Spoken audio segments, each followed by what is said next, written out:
전기 일반 51번 문제부터 한번 풀어보도록 하겠습니다. 이제 지금 푸는 부분은 전력과 관련된 부분, 그리고 뭐 휘스톤 브릿지도 조금 이야기가 나올 거고요. 그 다음에 배율기, 분류기, 뭐 그런 부분에 대해서 이야기를 해보도록 하겠습니다. 일단 51번부터 보겠습니다. 자, 100V, 100W 전구의 필라멘트 저항은 몇 옴인가 이야기하고 있습니다.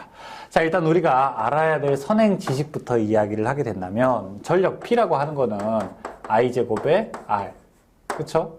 혹은 VI, 혹은 R분의 V제곱, 이렇게 이제 이야기를 할 수 있습니다. 그래서 이것은 무엇이냐? 미지수 두 개를 알게 되면 나머지 하나는 거저로 알 수 있다. 뭐 이런 얘기죠. 지금 100V, 100W, 100V라고 하는 거는 V고요. 그쵸? 100W라고 하는 거는 P죠. 그때 이제 저항 R 값을 물어보니까, 자, 이거 P는 R분의 V제곱식으로 계산을 풀어야 되겠네요. P는 R분의 V제곱식에서 저항 R을 궁금해 하니까, R은 어떻게 하죠? 양쪽을 P로 나누게 되면은, 그러면은 P분의 V제곱이 되고요. P값, 전력이 100, 그 다음에 전압은 100의 제곱이니까, 뭐 저항 100옴 나오겠네요. 그쵸? 답은 3번. 52번. 200V에서 1kW의 전력을 소비하는 전열기를 100V에서 사용하면 소비 전력은 몇 와트가 되는가 물어보고 있습니다. 일단 이 식으로 하게 되면요. 자, P는 전력은 R분의 V제곱이 되게 됩니다. 즉, 저항이 일정한 상태에서 저항이 일정하다면 전압의 제곱에 비례하게 됩니다. 그래서 전압이 지금 200V에서 1kW라고 했으니까 그 반이 되면요. 그러면 제곱에 비례하게 되니까 반이 되면은 4분의 1이 되겠죠. 즉 200V에서 1kW가 된다면은 100V에서는 250W가 되겠죠. 그의 4분의 1인. 그렇죠? 답은 2번. 뭐 밑에 힌트처럼 직접 뭐 풀어도 관계는 없습니다. 53번. 200V 30W인 백열전구와 200W 60W인 백열전구를 직렬로 접속하고 200V 전압을 인가했을 때 어느 전구가 더 어두운가 물어보고 있습니다. 이 53번 문제는 아주 재밌는 게 어떤 경우에는 어떤 게 더 밝은가 뭐 이렇게 이제 물어보는 경우도 있어요. 근데 이거는 또 어느 경우가 더 어두운가 물어보고 싶다. 중요한 건요. 와트 수가 적은 게 더 밝아요. 와트 수가 적은 게 더 받게 됩니다. 지금 이제 문제가 이제 쭉 나와 있게 되는데 53번대로 해설대로 한번 풀어볼게요. 자, 처음에 200W 30W 전구가 있어요. 자, 1번. 200V 30W 전구가 있어요. 자, 두 번째. 2번은 200V 60W 전구가 있습니다. 자, 이것을 우리가 P는 R분의 V제곱으로 계산하게 되면 이 저항값 R을 구할 수가 있어요. 저항값 R을 구하게 되면은, 자, 첫 번째. 얘는 1333옴이 되고요. 얘는 얼마? 666옴이 되는 거예요. 그쵸? 자, 그러면 이때 중요한 거는 200V의 전원이 있는데 200V의 전원에 하나는 1333옴짜리 저항을 놓고 하나는 666옴짜리 저항을 이렇게 직렬로 놨다는 거 아니에요. 그럼 누가 더 밝을까라고 이야기하는 거죠. 자, 여기 첫 번째. 이때의 P는 R분의 V제곱. R은 1333분의 V제곱. 전압이 200V 하게 되면 여기가 2배가 걸리겠죠. 그쵸? 그럼 200V에 2배 하게 되면 뭡니까? 666V 정도? 그쵸? 666V 정도가 걸리게 되는 거죠. 그래서 여기는,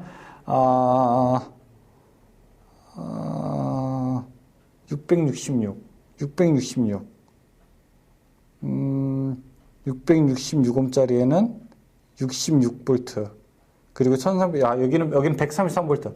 133V 정도가 걸리고 제곱. 자, 그렇게 되면은 여기는 13W 정도가 되고, 13.3W 정도가 되고. 자, 이쪽에는. 자, 얘는 P는 R분의 V제곱. 여기 666분의. 전압은 2대1의 비율로 걸릴 테니까, 여기는 약 66V 정도 걸리게 되겠죠. 자, 이때는 6.54W. 그러니까 당연히 누가 더 밝아요? 얘가 더 밝죠. 얘는 몇 W짜리예요? 얘는 30W죠. 따라서 60W가 더 어둡게 됩니다. 60W가 더 어둡게 돼요. 그렇죠? 답은 그래서 3번이죠. 자, 54번. 100V 300W 절열선의 저항값은 얼마가 되는가? 자, 지금 54번. R은 어떻게 돼요? P분의 V제곱. 자, 지금 얼마? 100V 300W. 300. 그 다음에 100V. 만 나누기 300 하면 되겠죠. 33.3. 답 3번.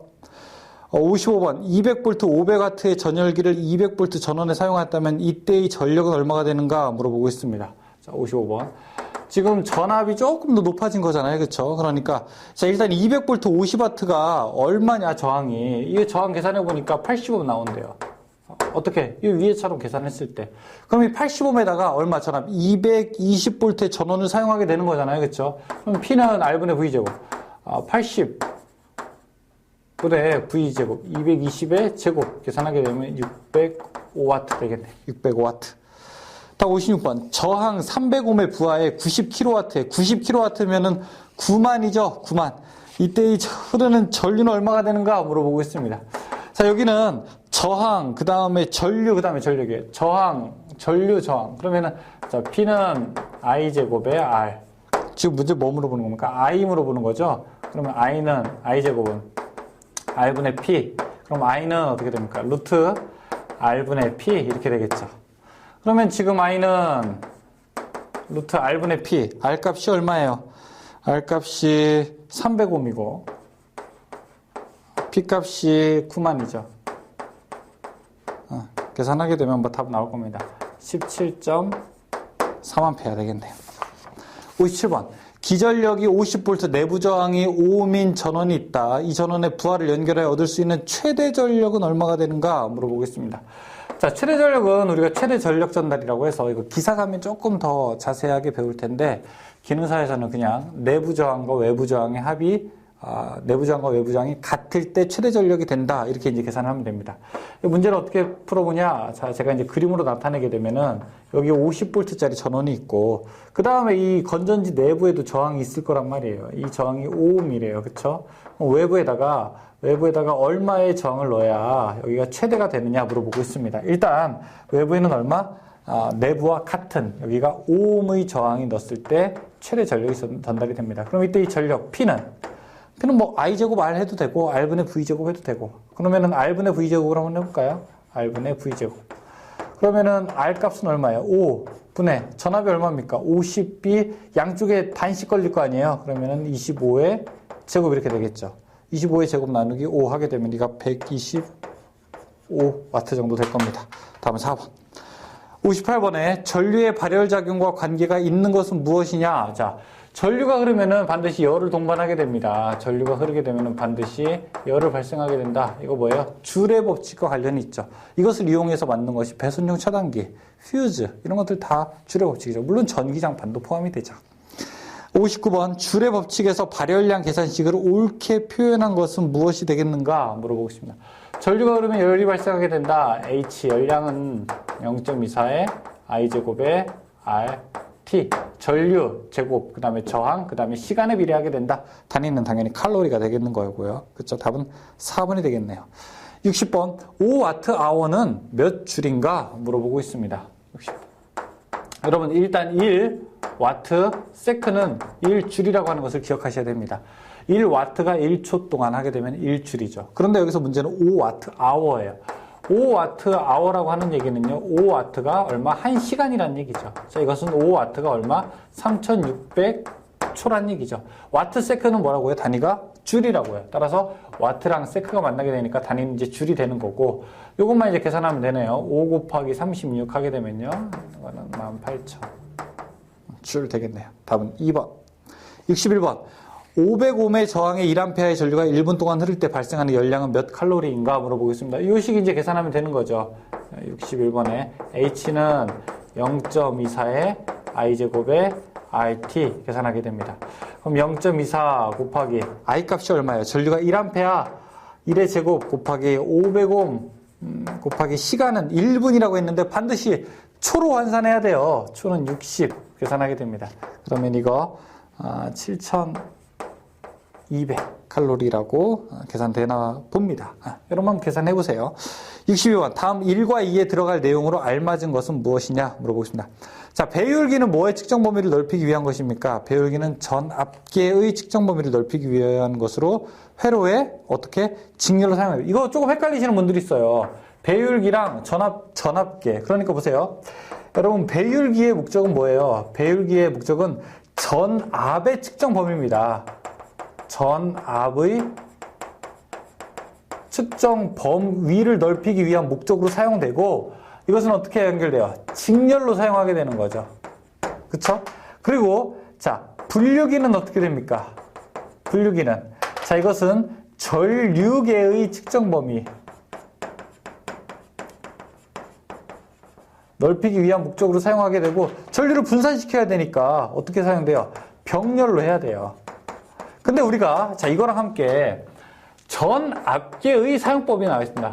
전압계를 사용한다면 그것은 우리가 병렬로 연결을 해야 되고 그 다음 만약에 전류계를 측정한다면 이것은 우리가 부하와 직렬로 결선해야 된다. 이거랑 다른 거예요. 그쵸? 다른 겁니다. 그런데 우리가 배율기가 뭐 전압을 측정하니까 전압이 병렬이 이걸 헷갈리실 필요가 없어요. 꼭 기억하셔야 됩니다. 자, 그래서 62번에는 전압계고 직렬로 하게 되는 거죠. 63번. 부하의 전압과 전류를 측정하기 위한 전압계와 전류계의 접속 방법으로 옳은 것은 무엇이냐? 전압계는 어떻게 한다고요? 병렬로 결선하고 전류계는 어떻게 해요? 직렬로 결선하게 되는 거죠. 답은 3번. 64번. 전압계 및 전류계의 측정 범위를 넓히기 위하여 사용하는 배율기와 분류기의 접속 방법은 어떻게 되냐? 배율기는 어떻게 한다고요? 직렬로 접속하고 분류기는 어떻게 돼요? 병렬로 접속하게 되는 거죠. 답은 2번. 65번. 어떤 전압계의 측정 범위를 10배로 하자면 배율기의 저항을 전압계 내부 저항의 몇 배로 하게 되는가? 라고 물어봅니다. 자, 10배로 하게 된다면 기억하시면 돼요. 빼기 1만 하면 됩니다. 그럼 몇 배짜리? 9배짜리 저항을 넣으면 되는 겁니다. 밖에다. 만약에 예를 들어 100배로 하고 싶다 라고 하게 되면 얼마? 빼기 1 하게 되면 99배짜리를 넣게 되면 되는 겁니다. 다음 몇 배? 3번 9배. 66번. 100V의 전압계가 있다. 이 전압계를 써서 200V의 전압을 측정하려면 최소 몇 옴의 저항을 외부에 접속해야 되겠는가? 지금 66번 보게 되면은 100V짜리를 200V로 하고 싶대요. 그럼 몇 배? 2배 한 거 아니에요. 2배. 그럼 얼마? 빼기 1 하게 되니까 얼마? 1배짜리를 바깥에다 넣으면 되는 겁니다. 지금 이게 5,000옴이라고 하니까 바깥에다 설치하는 것도 1배짜리 똑같은 거 5,000옴짜리를 설치하면 되겠죠. 67번. 내부 저항이 15kΩ이고 최대 눈금 및 150V인 전압계와 내부 저항이 10kΩ이고 최대 눈금 및 150V인 전압계가 있다. 두 전압계를 직렬 접속하여 측정하면 최대 몇 볼트까지 측정을 할 수 있게 되는가 물어보겠습니다. 자, 문제 좀 특이하네요.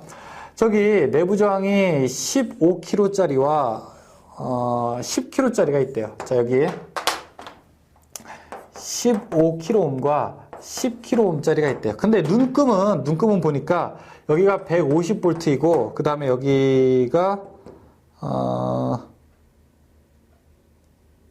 10kg이고 150V, 150V짜리래. 그러면 원래 두 개 합치게 되면 300까지 잴 수 있는 것처럼 보이지만 전압이 어떤 전압을 공급했을 때 2대3의 비율로 있을 때가 최대가 되겠죠. 그쵸? 그럼 2대3의 비율로 있으면은 2대3의 비율일 때가 최대가 되니까 여기가 이제 3, 최대가 150이라고 하게 되면 여기는 얼마? 여기는 100이 되겠죠. 그러면 얘는 100V까지 잴 수 있고 그러면은 이 앞에 공급된 전압은 150 더하기 100 해서 250V까지 최고 측정을 할 수가 있게 되는 겁니다. 답은 2번이죠. 68번. 분류기를 사용하여 전류를 측정하는 경우 전류기의 내부 저항이 0.12옴, 분류기의 저항이 0.03옴이면 그 배율은 어떻게 되는가 물어보겠습니다. 자, 이거 그림으로 한번 그려볼게요. 자, 분류기는 전류가 이렇게 분배되는 거를 나타내고 있죠. 자, 여기 전류계가 있는데 자, 이렇게 암페어미터. 이 전류계의 내부 저항이 0.12라고 해요. 그쵸? 그 다음에 여기는 0.03이에요. 이게 얼마가 줄어듭니까? 4분의 1이 적지 않습니까? 4분의 1. 그러니까 여기 만약에 4A 흐른다면 여기 몇 암페어, 여기 만약에 1A 흐른다고 하면 여기 몇 암페어? 4A 흐르겠죠. 그럼 총 몇 암페어? 5A. 원래 전류계의 몇 배? 5배까지 될 수 있게 되는 거죠. 그쵸? 답은 2번이죠. 69번. 그림의 휘트스톤 브릿지. 휘트스톤 브릿지의 평형 조건은 어떻게 되는가 물어보겠습니다. 휘트스톤 브릿지가 P, Q, X, R 이렇게 되어 있죠. 자, 여기서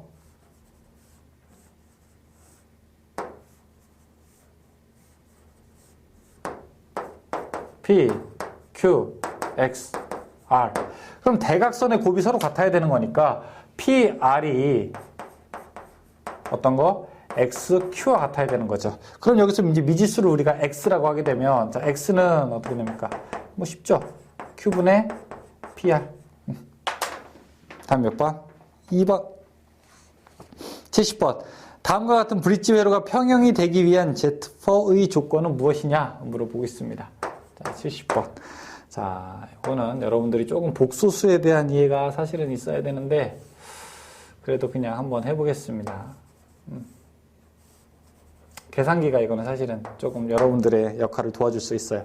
자, 여기를 Z1, 이쪽을 Z2, 그리고 이쪽을 Z3, Z4라고 한번 해보죠.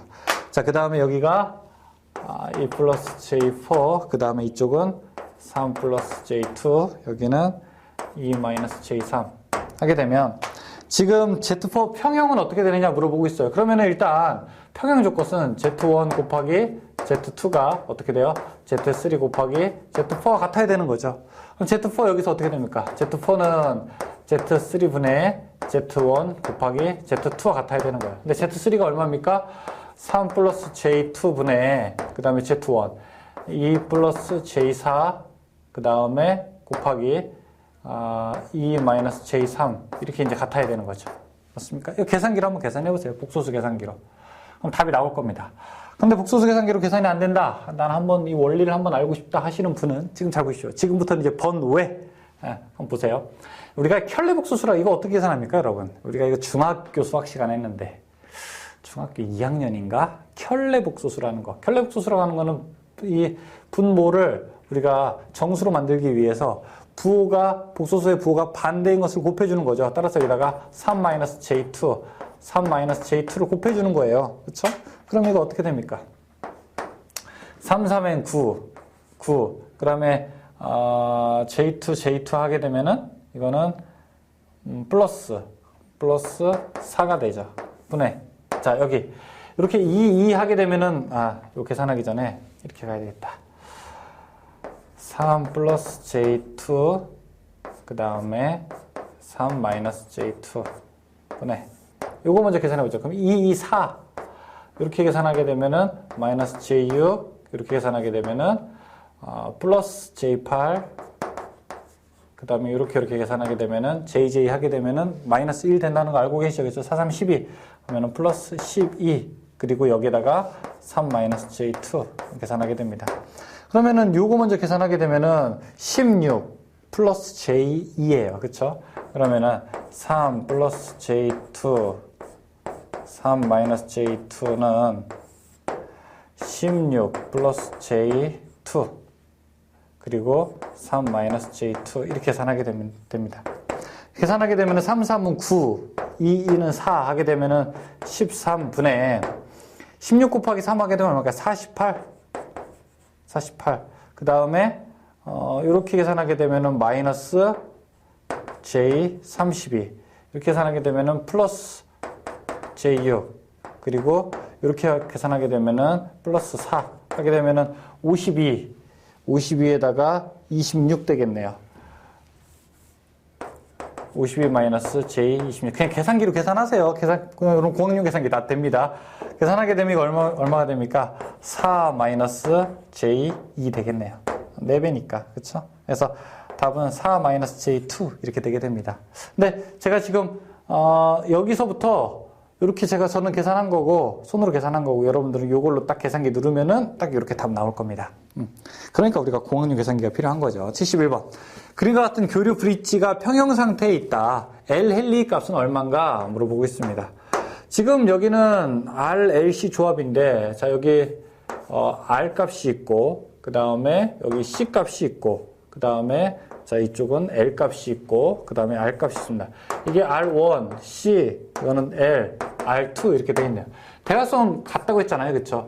R1 곱하기 R2는 자 여기 근데 이거는 임피던스는 오메가 C분의 1이죠. 오메가 L 곱하기 오메가 C분의 1과 같아야 되는 거죠. 지금 문제는 뭐예요? L 값이 얼마냐 물어보고 있는 거예요. 이거 L 값이 얼마가 되고 있느냐? 그러면은 오메가 약분하게 되면은 R1, R2는 C분의 L이 되는 거고 그러면은 L 값은 얼마입니까? R1, R2의 C 이렇게 되겠네요.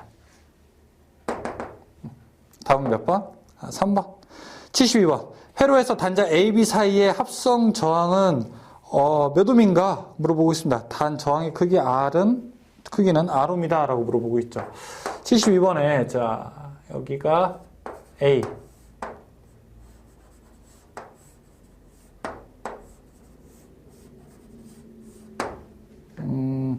이쪽이 ER, 여기도 ER, 그 다음에 ER, 그 다음에 ER, 세로로 내려서 여기가 ER, 이렇게 됩니다. 그러면 이건 이 양쪽의 대각선이 같기 때문에 가운데는 그냥 무시해도 괜찮습니다. 그렇죠? 그러면 이 그림은 무엇과 똑같아요? 자, 이런 형태와 똑같죠?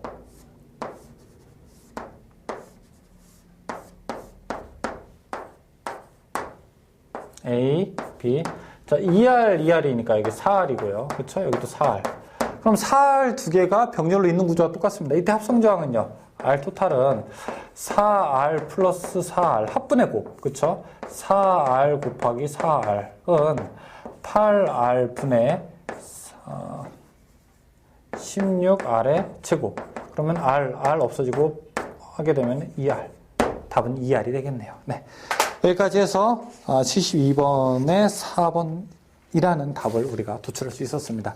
지금 여기서 이제 전력 문제라든지 휘스턴 브릿지 문제 좀 나오게 됐는데요. 여러분 여기서도 마찬가지지만 문제를 길게 한다기보다는 기본식을 알고 요리조리 응용하게 되는 겁니다. CBT로 바뀌면서 우리가 좋은 점은 무엇이냐면은 아주 복잡하게 푸는 문제들이 점점점 줄어들고 있고 개념을 물어보는 문제들이 점점 늘어나고 있다는 사실입니다. 따라서 여러분께서는 오히려 이 기초 개념을 점점 탄탄하게, 이 기초 개념을 탄탄하게 하는 방법은 사실은 몇 가지 없어요. 몇 가지 왕도가 여러 번 보는 것, 그 다음에 관련 문제를, 유사한 문제를 계속 풀어보는 것밖에 없습니다. 여기는 문제를 충분하게 다 풀게 되면은 여러분께서 기초는 정말 튼튼하게 쌓였다고 그렇게 생각을 하셔도 됩니다. 자, 설명 마치고 잠깐 쉬었다가 다음 문제 또 풀어보도록 하겠습니다. 수고하셨습니다.